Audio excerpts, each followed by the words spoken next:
السلام عليكم اعزائي، كنتو دابا كنبداو هنايا رجعنا طريق العودة ديالنا الشهر. سبحان الله خرجنا الحرام ما شاء الله تبارك الرحمن.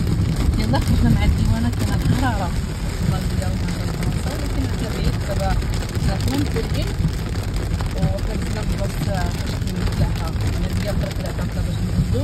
وما شاء الله لقينا الشتا بحال هاد الاحوال عشان وضعها يعني الشتا بغزارة. اللهم ارحمنا، الله يرحم بلادنا المغرب مساكن في الشتا. راه خلينا الحرارة شوفوها يعني الشتا ما كيدي لنا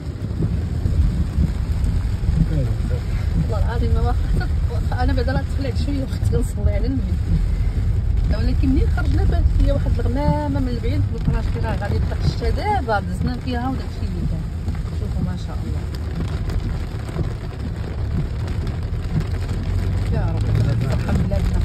هاد الشتا هادي يهزها الله سبحانه وتعالى يديها شويه للمغرب، لان مساكن بصراحه الناس اللي كانوا في المغرب راه عارفين كانت الحراره مفرطه بحيث ما كناش كنقدروا نخرجوا بالنهار. الا ما كنتيش حدا البحر اولا لا البيسين راه ما تقدرش تخرج. شنو هذا الدخان ولا الشتا؟ سي كوا سا شوف خويا.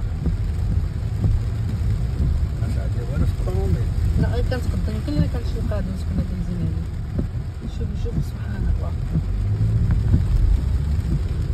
يا ربي ترحمنا برحمته يا سيدي يا ربي.